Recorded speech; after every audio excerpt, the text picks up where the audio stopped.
Bhagavate Vasudevaya. Om Namo Bhagavate Vasudevaya. Om Namo Bhagavate Vasudevaya.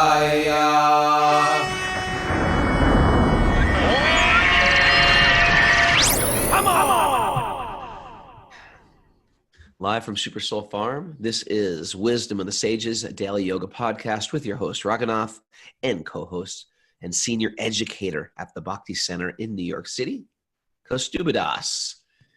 Welcome to the show. This is our daily reading of the Srimad Bhagavatam. We do this every day.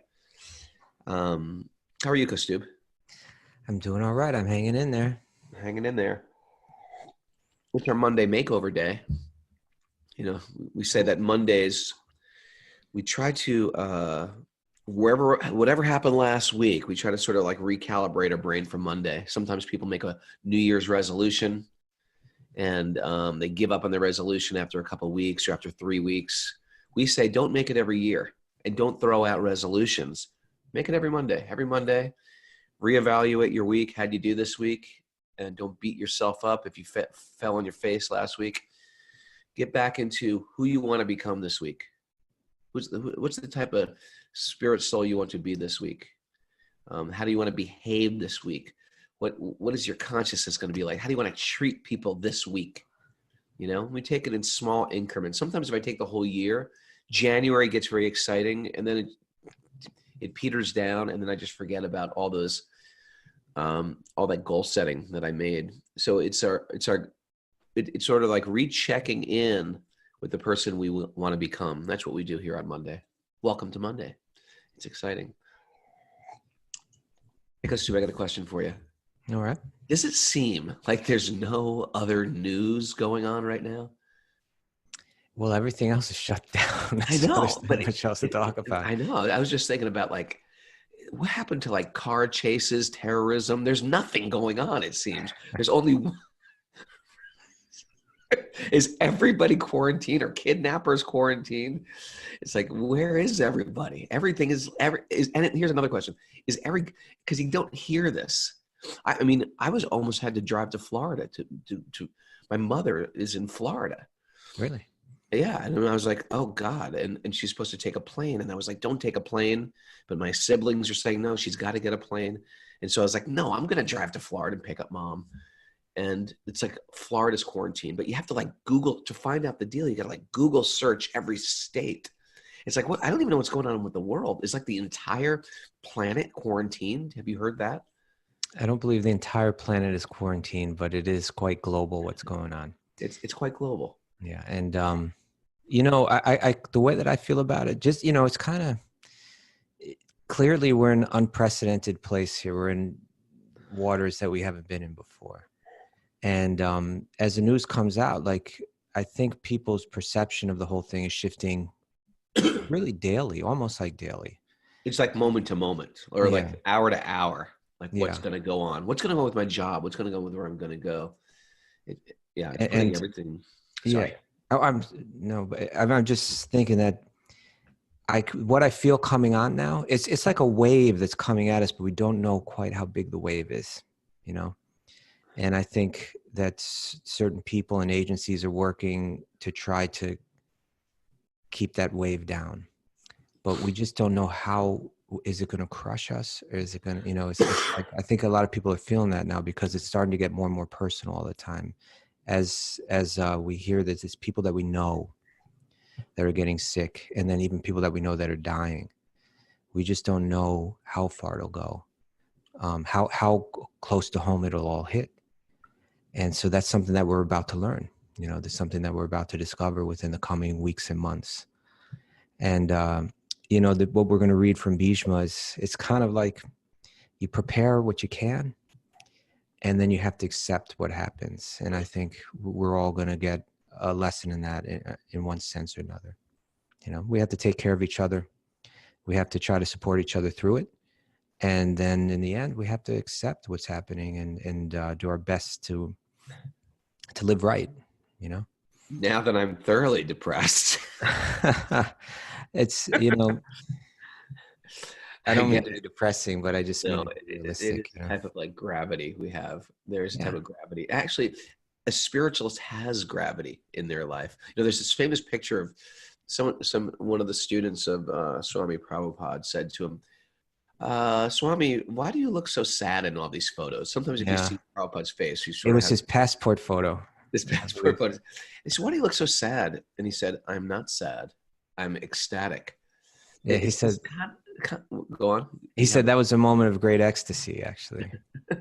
well, it's this thing like we expect everything to be like woohoo, woohoo, and it's there's a gravity that we're supposed to have as spiritualists, a gravity in the temporality of existence. Yet our pleasure comes from a depth. It's not like we have to always walk around woo-hooing, but there's a depth in the way we live and the lifestyle, the way we treat people, the way we treat our bodies, the way we treat our minds. And that's where our joy comes. Our joy comes naturally, internally. The Bhagavatam is meant to uncover joy that's already there instead of externally trying to go out and find that joy. It's not going to come from without. Mm. So is the life of Bhishma Dev also. I will say, I was thinking with all these lack of cars on the road, I Googled, searched, check this out. Car deaths per year in 2020 is 1.35 million people in roadside accidents. Oh, that's worldwide every year. 3,700 deaths a day. Car Okay. crashes have risen to the 8th leading cause of. So people die, and then it's like get the cars off the road, and people are living from the car deaths, and then you put the cars back on the road, and the coronavirus is gone, but the car deaths are back on. The Well, fact is, yeah. without gravity, it's not. No one's escaping death. People are still dying every year. It's the number one cause for fatality, death. In one sense, all this is doing is one thing that this is doing is it's making us all go through it together, right? It's like, otherwise this kind of feels all separated, but it's drawn all our attention to our mortality and to our instability, in one big global focus. Yeah. And one of the real qualifications in our spiritual life, Probos writes, the coronavirus.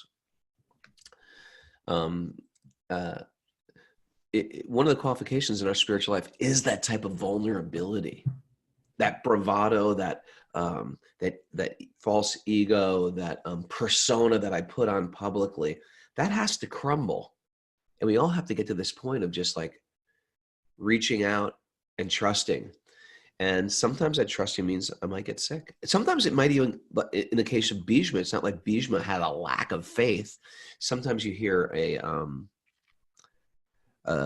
televangelist or something say it's by your faith and you're going to get over this sickness. Maybe you won't get over the sickness.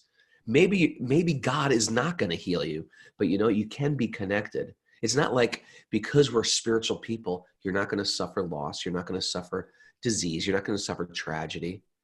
But will you be connected in all those things? That's sort of like where we're going with this. And that's where we're going in like the entire yoga system. It's not just for the now, and it's not just for tomorrow. It's at the time of death as well. And how are we going to live this life? And this life of Bhishma. So we're at this place in the Bhagavatam. By the way, if you're new to the show, welcome.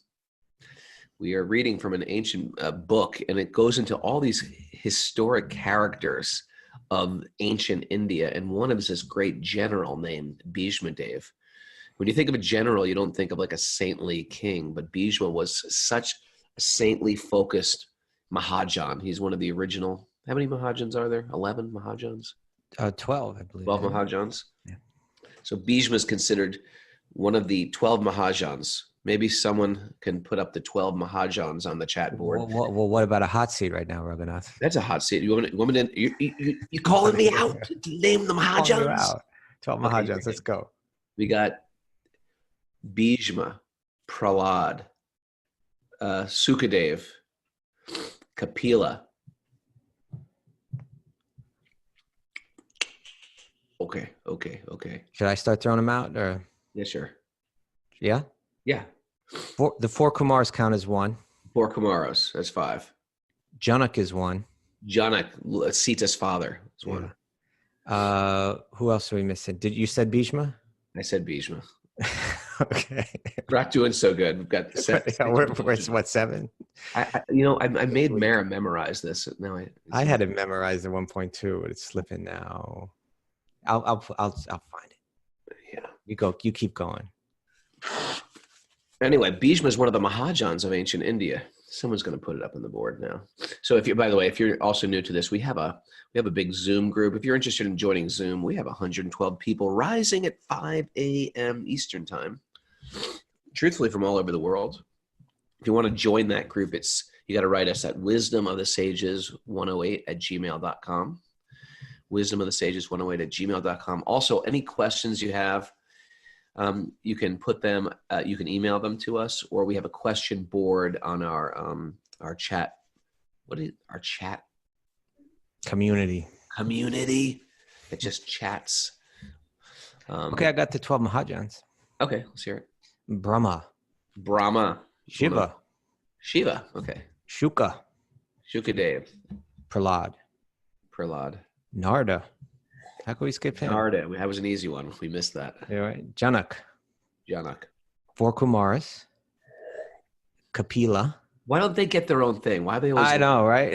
I wonder if they're like, why? Why don't some people notice me for me? I don't think they're like that. Then Kapila. Manu. Svayambhuva Manu. Bhishma, Bali, and Yamaraj. Oh, Yamaraj. Yes. Okay. There you go. I got it now. Just sometimes you got to refresh these things we've memorized. When you plant a garden, getting the soil ready, planting the seed, composting, right? And then the seedlings come in. You got to defend the seedlings from like whatever birds will come down. Then they finally get mature. Then the flowers. Then the harvest. It's a whole thing, planting a garden. And just like in junior high school, when I didn't study math and I'm cramming the night before what I should have been preparing for the entire month or the entire 2 months, you can't cram for gardening. Just can't cram for it. I can't shove all the seeds in and expect to get that fruit the next day. In the same way, Bhishma sets this example of a person practicing bhakti. We don't cram for bhakti. We're doing it in little increments every day, just like the gardeners going up there every day and weeding, going up there every day and checking on the plants. It's a regular thing. In bhakti, we're not cramming. And at the time of death, Bhishma is about to demonstrate the art of leaving the body, which is the art we want to master, how to leave the body and how to be spiritually conscious sometimes when at the worst time of your life. In his situation, he's had a lot of hard times in his life. He's done everything right, but now his body is riddled with arrows and he's laying on the battlefield and he's waiting for this moment, Makara Sankranti, to leave his body when the moon enters a certain phase. And then he asks Krishna to come, all the great sages. I'm being a spoiler right now. I might as well read this, but this is what we're doing right now. We're doing the life of Bhishma right now. We're checking in on a regular basis for an hour a day. Some of you are really, really sick in the head. I get these emails from people that I missed Tuesday. I feel horrible.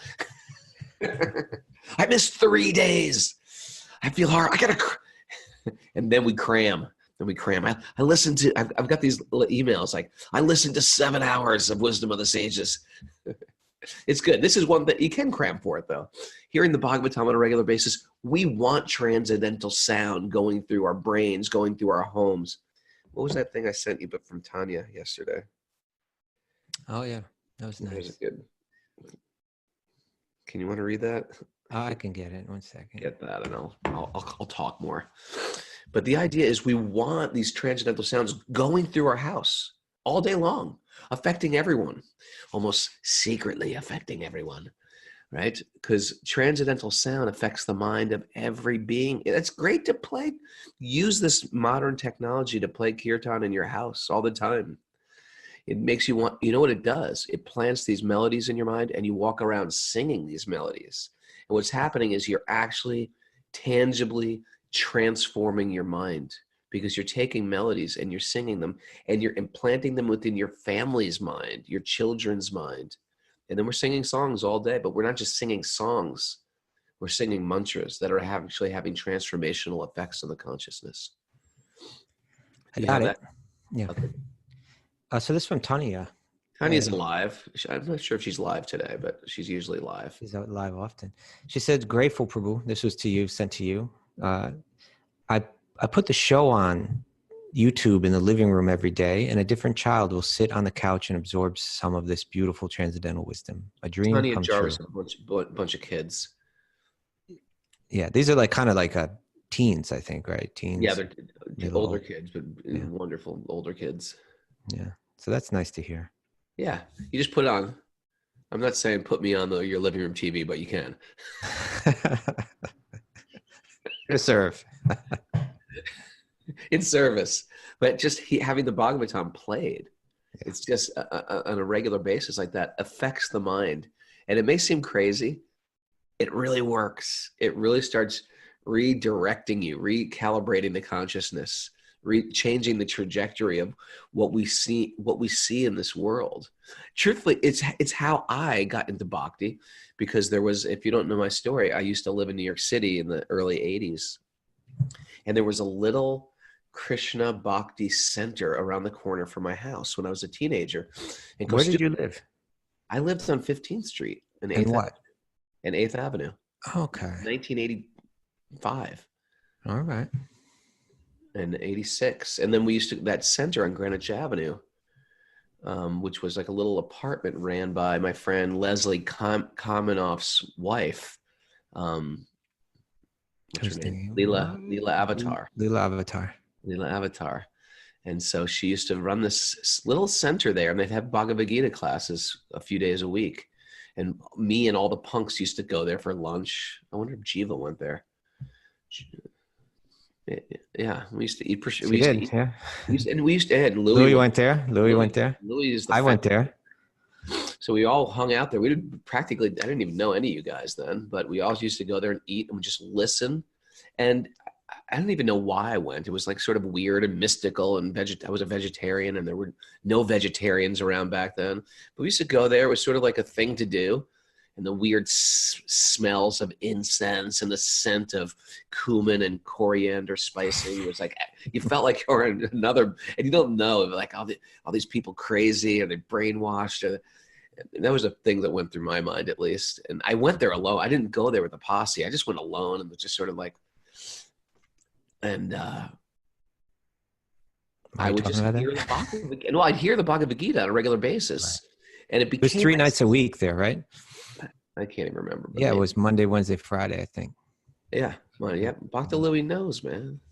So it becomes the sounding board for any other philosophy you put towards it. And you know, and you're a teenager, everybody's got their philosophy. Hey, just let's have some fun. Hey, life is short. Hey, you only live once. Hey, just go for it, man.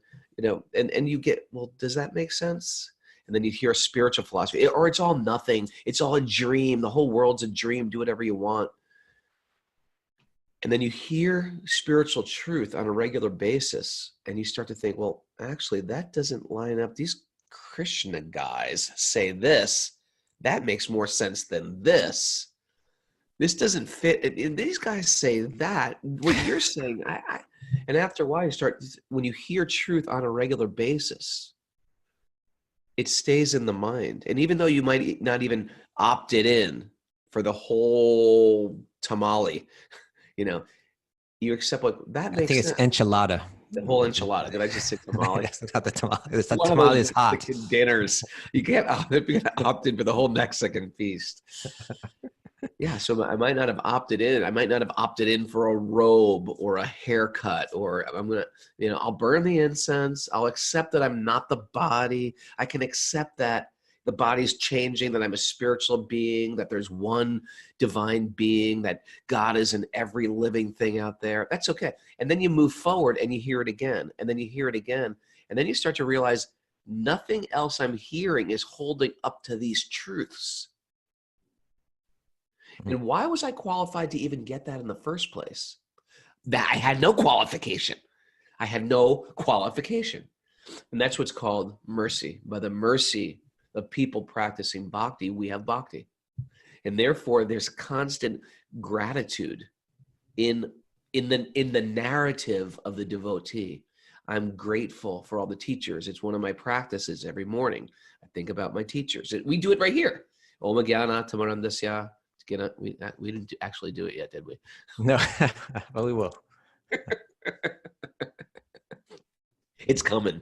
We didn't even get to the Bhagavatam yet, but this is all the Bhagavatam too.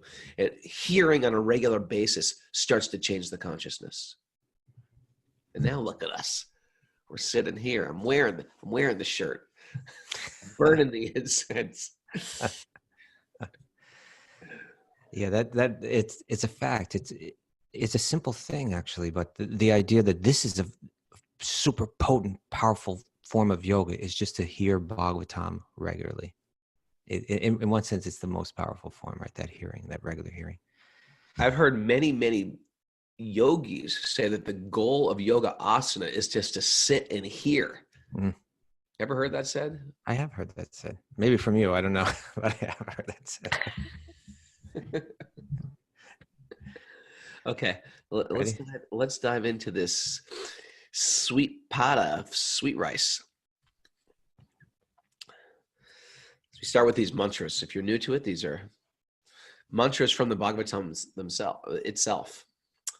Narayanam namaskritya naram chaiva narotamam devim saraswatim vyasam tato jayamudiraye. Before reciting the Srimad Bhagavatam, which is our very means of conquest, one should first offer obeisances to the Supreme Lord Narayan, unto Narayan Rishi, the supermost human being, unto Mother Saraswati, the goddess of learning, and to Srila Vyasadeva, the author. Nasta prayeshva badreshu nityam bhagavat sevaya, bhagavati uttama shloke bhaktir bhavati naistaki.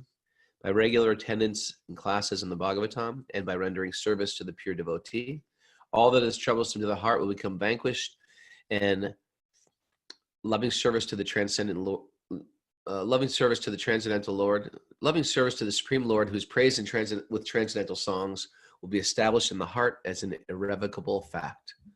Om Jnana Tamarandasya Gyananjana Shalakaya Chakshurun Militam Dena Tasmai Shri Gurave Namaha. We did nothing. We were not qualified. Sometimes you hear about a person who's attained high levels of spirituality. They were born in a very spiritual family. They've practiced austerities from childhood. They've lived with mystics. They've done, chanted mantras. They have a natural proclivity towards giving and loving and charity.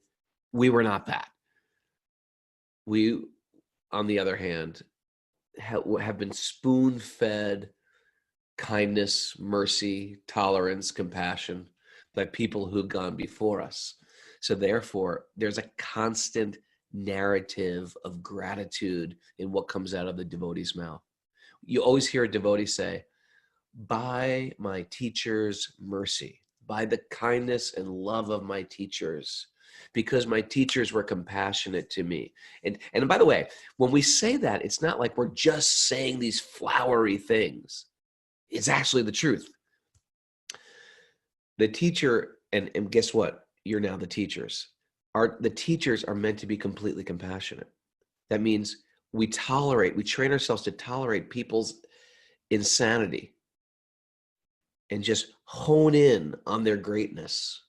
We train to hone in on their greatness and overlook all their shortcomings. It's what a good parent does with a child, but we train ourselves to do it with everyone. So I have to get out of the world of friends and enemies. Now, this guy's a jerk. Who does she think she is? Why is he wearing that? And we're so judgmental over the minutia of what this guy's got going on in his life, his outfit, his thoughts. We're just tolerant.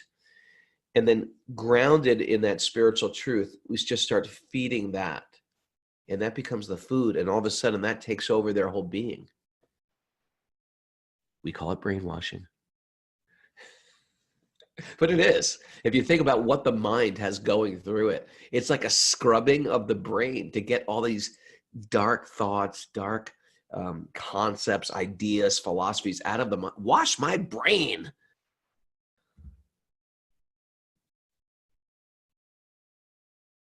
You're here. You're muted, sir. You're muted. I'm going to unmute you. Did you mute yourself? There you go. I said the truth comes out, Raghu. You're brainwashing us, but brainwashing all of us. Yeah, we're working on it. I'm still working on myself. We need a good scrubbing. Okay, Srimad Bhagavatam. How far did we get yesterday? I know that we did at least text 4. Okay. Let's go to text 5 here. Yeah.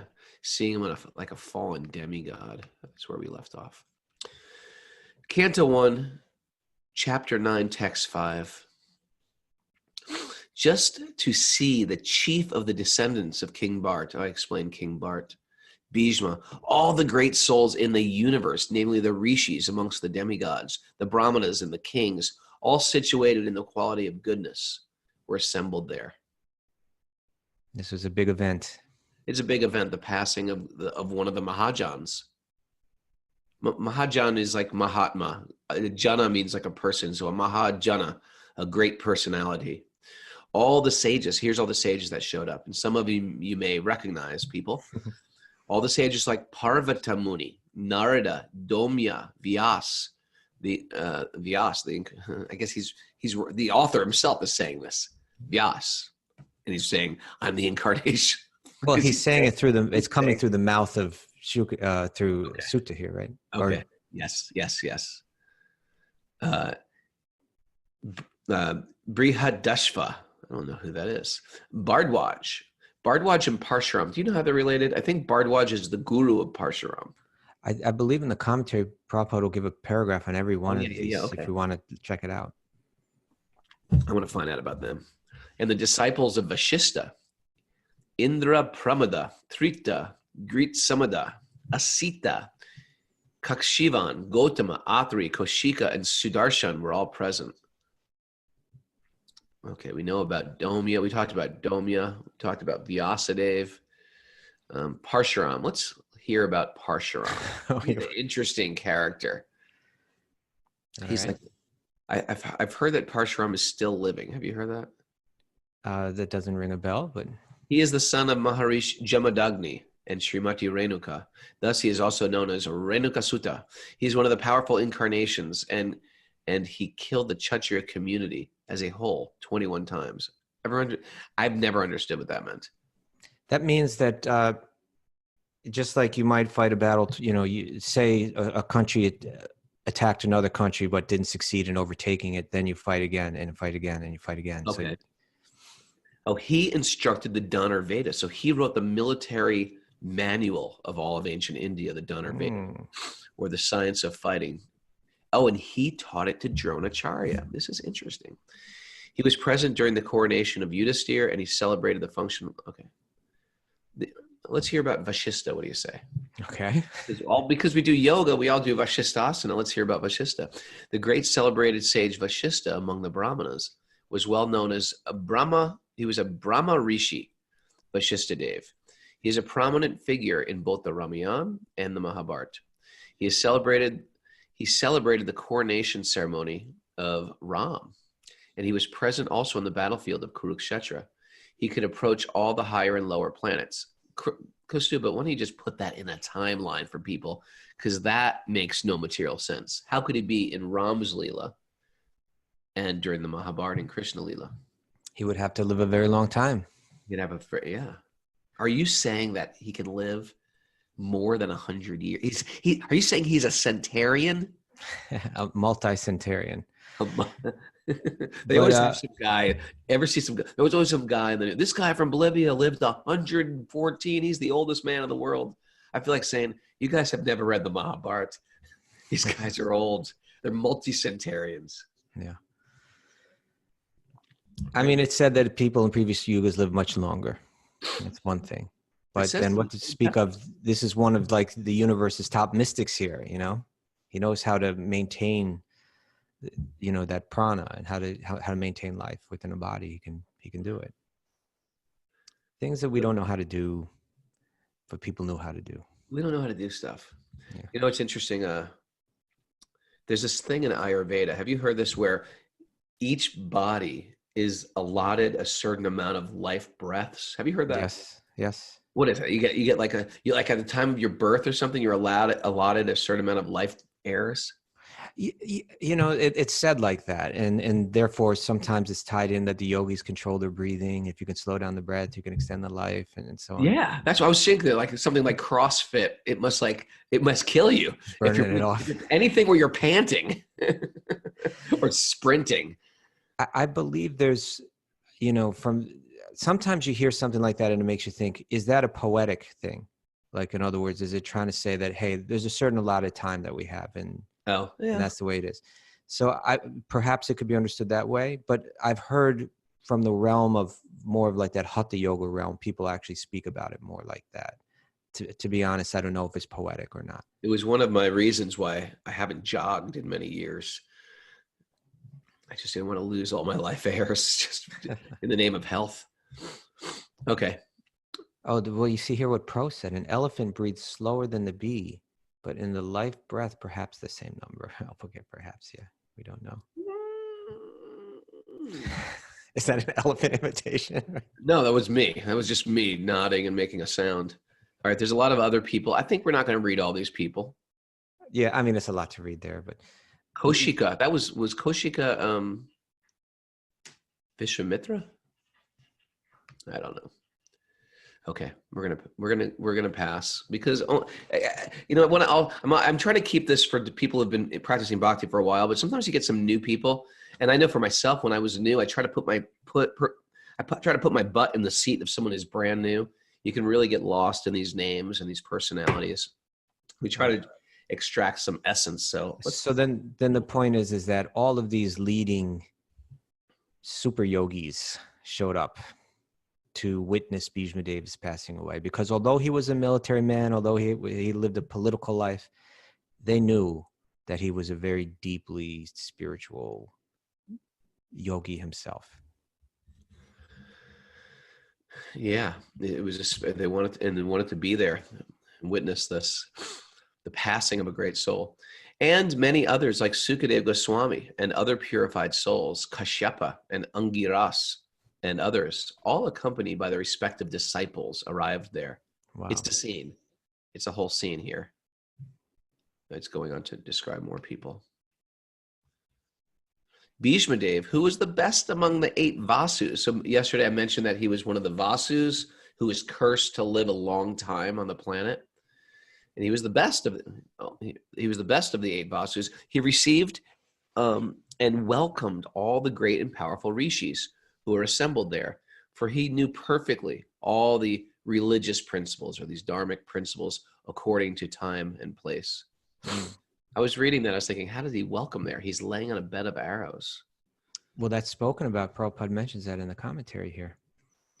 You want to read? He was certainly unable at that time to welcome and receive them physically, because he was neither at his home nor in a normal, healthy condition. But he was quite fit by the activities of his sound mind, and therefore he could utter sweet words with hearty expressions, and all of them were well received. One can perform one's duty by physical work, by mind, or by words, and he knew well how to utilize them in the proper place, and therefore there was no difficulty for him to receive them, although physically unfit. And there's a principle there, you know, a principle that we've spoken about before, but again, that yoga is all about the mind, and part of yoga is the etiquette. This is something that you don't learn in most yoga studios, you know, but like how to behave well. Right. And that's something that's deeply ingrained in Bhishma. And even in this moment where most people would be like, come on, give me a break. I got like about 90 arrows through my body right now. Still got etiquette.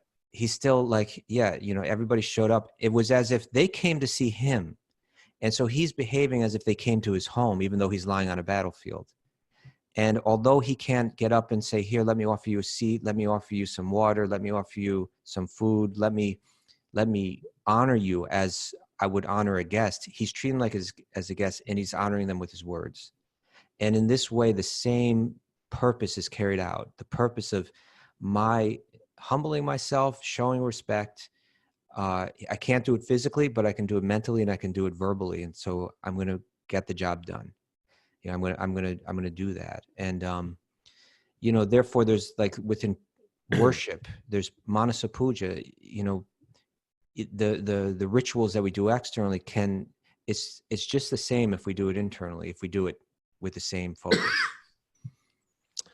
You know, Kaustubha, when I was growing up as a teenager, I always like resented my parents trying to tell me, like, give me certain rules of behavior, like get your elbows off the table, you know, or anything that has to, or this is culture. You should like, you should, dress this way. If we're going to go to out to dinner, you should dress this way. You should behave this way. This is the type of music. This is cultured music you should listen to. And the idea of giving me culture, giving me like some type of rules or rituals in dress and behavior, I always felt like, why? Like, why can't who says elbows can't be on the table? Like, who made that up? And why am I following it? Why are we all accepting this silly code? And the more you study Vedic teachings, because there is no answer for that. It's just like we've accepted it like that. We eat with our hand, and we use the spoon on the outside first. Then we slowly use the silverware as we come into the plate, and we, whatever it is, whatever like little rituals or what is. I think there's Emily Post, right? Emily Post. That's what it was. Yeah. Emily Post. There's how you're supposed to do it. Why? That's the big question. Why? And the answer is here in the Vedas. That the culture is supposed to enhance the flow of bhakti. It enhances the flow of bhakti. And you'll see the dynamics of great souls treating each other like someone is dying. They're all coming, and they're humbly coming to offer their respect to this great soul. Even the people who are the so-called enemies are coming there to see him in support of him. Krishna comes. They all bow down. And in the way and even though he's the guru, right? We think, well, the guru, they must be this arrogant. No, Bhishma's like the guru. And in one sense, he's got the deepest humility, the deepest reverence. He himself allowed himself to die. He didn't have to die. He said, I'll die because you guys are humbling. Yesterday, we were saying how he was humbly petitioned by Arjuna and Yudhisthira and Krishna. No one can beat you, grandfather. Please let us take your life for the sake of Dharma. And he said, okay, you're right. You couldn't beat me. And so in their etiquette and the way they treat each other, it teaches us that, and we haven't grown up with that much. We're dented cans. We're like rough around the edges, diamonds in the rough. We're a little, or I like to say a little puggle, a little puggle, a little crazy. Yeah, it's said that the etiquette is the ornament of the Vaishnava, right? Of the devotee, of the Krishna devotee. That's how we decorate ourselves. That's how we're meant to. And the idea is, and when we think of decorating ourselves, we think of drawing attention to ourselves. But really, the idea is that we decorate ourselves for the pleasure of those that see us. And so, amazing, huh? Yeah. It takes the ego, just like, for example, if you want to dress up nice. Why are we dressing up? Are we dressing up for our ego? Or are we dressing up to present ourselves in front of the deities, in front of the devotees, or in front, right? If you put this at the center, culture makes sense now. Etiquette makes sense. Ethics makes sense. Morality.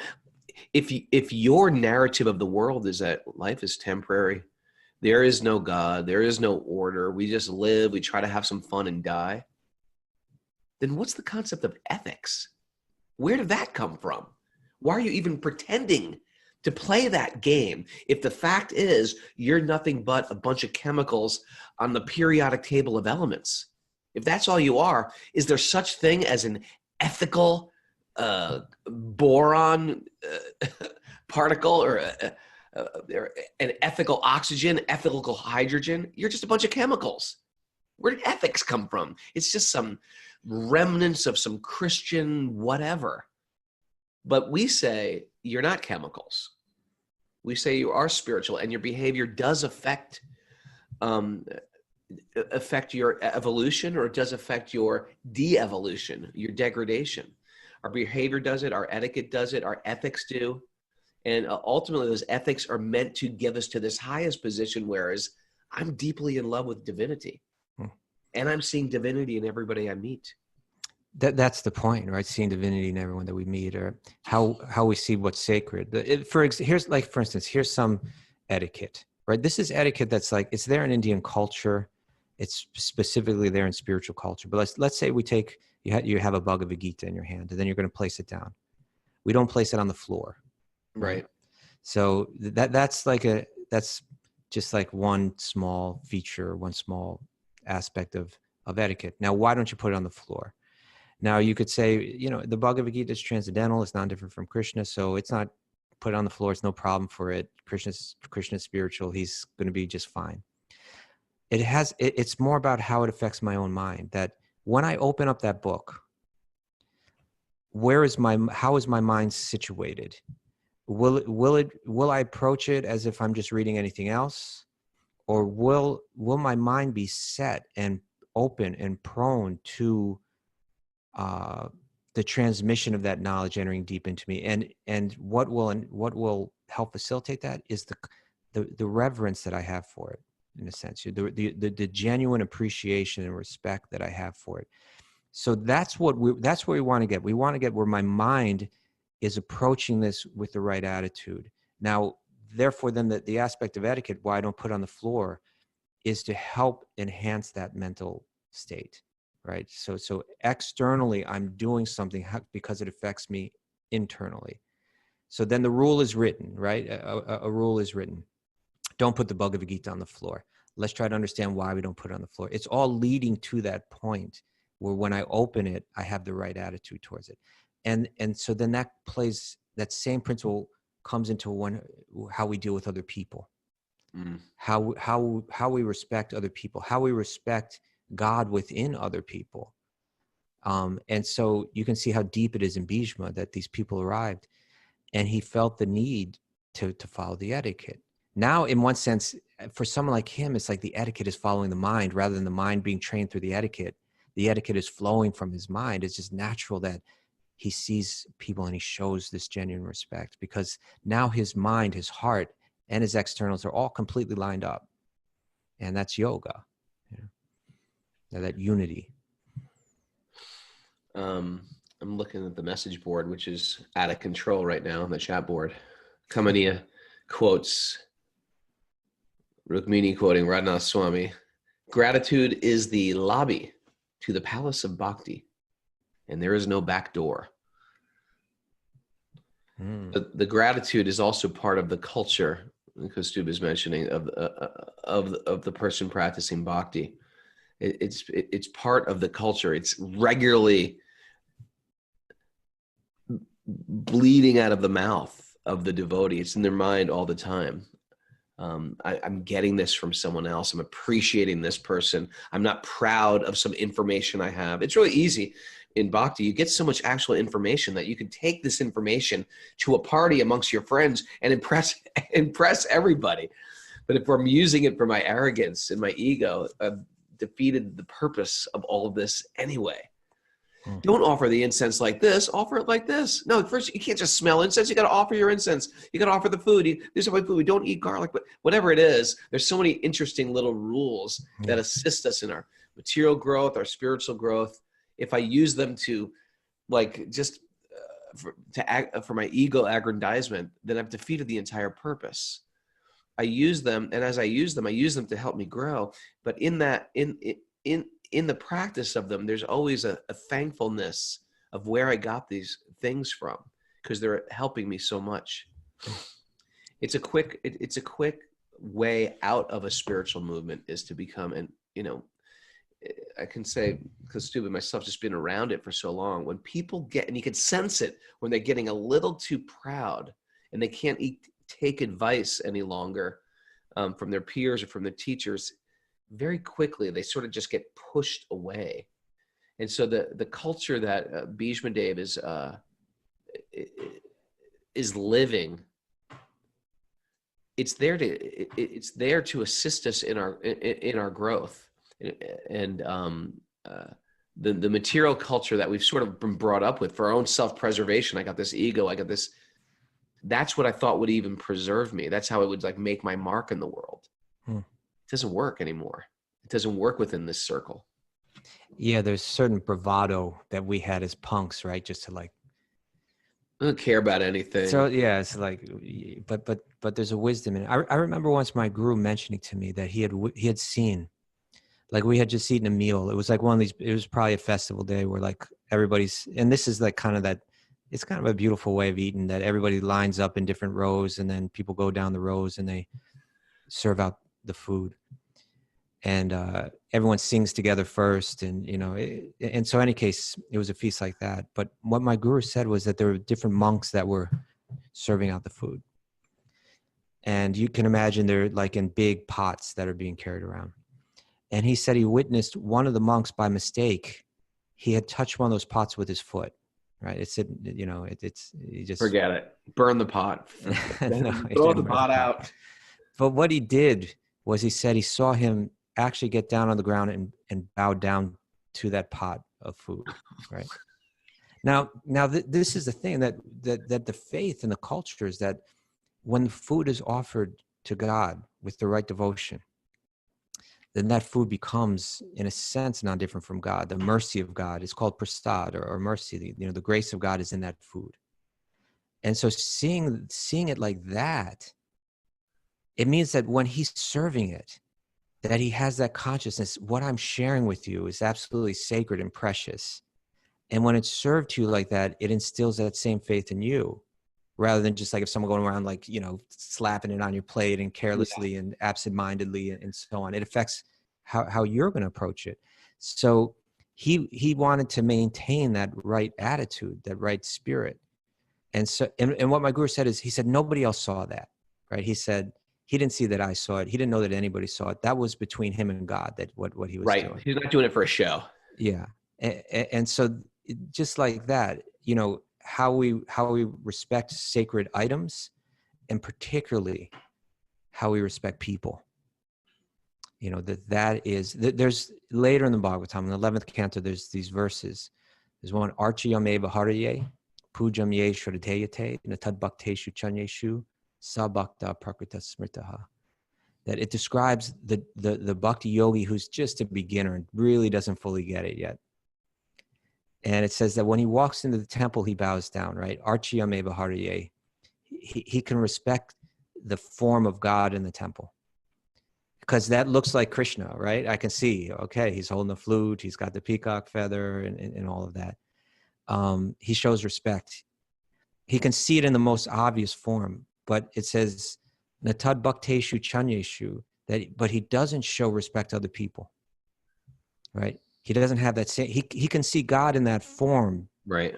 In the most superficial way he can perceive God, but he can't see God in other people. He can't see the paramama. He can't even respond as if that's the case. And so that's called sub-bhakta prakrita smritaha. It's like a materialistic bhakta.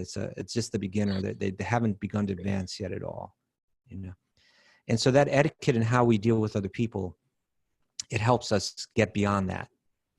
Hey, don't see this as just an ordinary person. Therefore, you fold your palms, you say namaste, right? Therefore, you bow down. Therefore, if you touch them with your foot, you touch your hand to them and touch it to the head.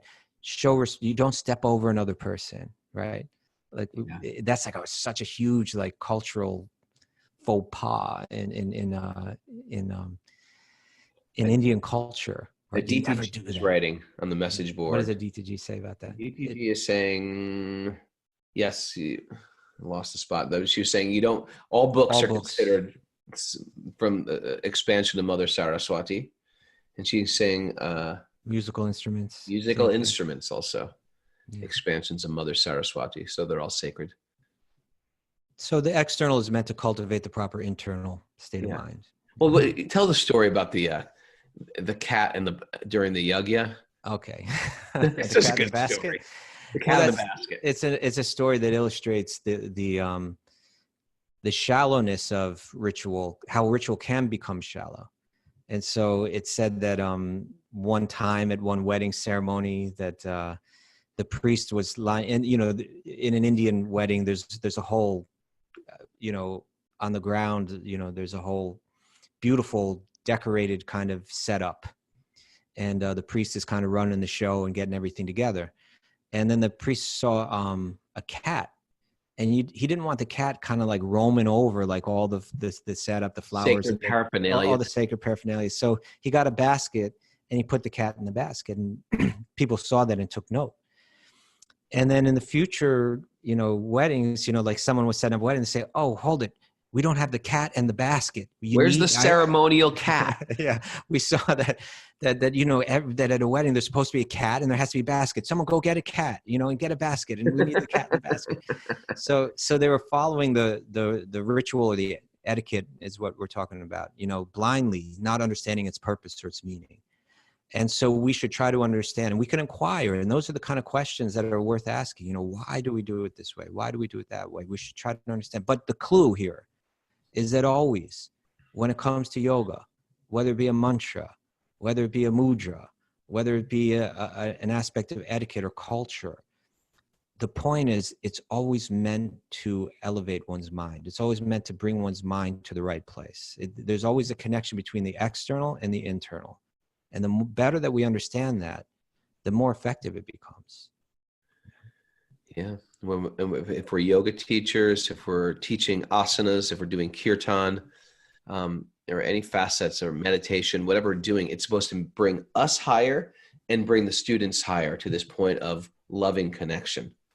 If not, those same things which appear in one sense as very spiritual can be completely material. If I'm doing my kirtan just because I want to show off my great singing ability, that's materialism. If I'm the center of the worship, that's materialism. It doesn't matter if I have a harmonium or a tambura or a beautiful Indian clay drum. That's still materialism. It just might have the accoutrements of a spiritual thing. But if it's about me, all about me, that's a problem for my spiritual life. We're going to do a text 10. Wait a second. Are we over? Did I talk right over it? I did, man. We're done. How did that go so quick? Say something quick as I pull up the song. None of my assistants are here. Well, someone asked for that verse, so I just shared it. But it is Srimad Bhagavatam 11:247. Well, that's it today, people. We check in. It's slightly even less than an hour of Bhagavatam every day, but we do it. And we show up. There's accountability. I take a list of everybody's here. If they're not here, I write them a nasty letter. Every day I do that. I'm just kidding. But we are welcome to join us. If you're listening to us on Apple Podcasts, give us a good 5-star review. It helps our rankings. And if you'd like to support us in any way, it's welcome. I'd love to do this full time if I could. You join our Patreon group, and you're part of that entire community. Matter of fact, tonight I'm doing a Krishna book reading at 7 p.m. So sometimes I do it at 8 today. It's we call it Sweet Baby Krishna. We tell stories of Krishna. 7 p.m. tonight for our Patreon members. Patreon.com/Wisdom of the Sages. It's a nice way to wind down your day. Everybody who joined us on Zoom, thanks for being here. We have unlimited space here on Zoom. We just went over our 100 limit. So if you want to join Zoom, email Mara at wisdomofthesages108@gmail.com. Thanks for everybody joining us Zoom late that I didn't say good morning to. And now, I think I want to die singing this song. That's the way I want to leave my body.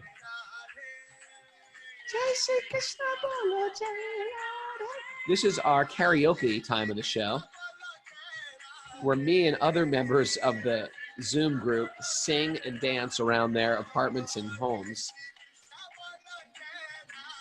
And if you're joining us on Zoom, we appreciate if you take that anonymous black thing off that just has your name. I guess that's the first step. If you're a real introvert, sometimes people just have their iPhone name. Take your iPhone name off, put your real name on, take that photo of you, that beautiful photo of you, get rid of it. We want to see you unmade. We want to just see you in the morning. And then especially now, we want to see you. We want to see you, your dog, your partners, your housemates clapping your hands. Come on, pro, have that dog clap his paws together.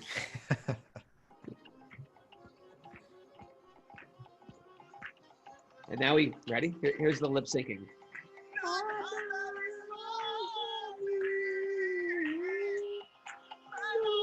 I don't know what they say right there.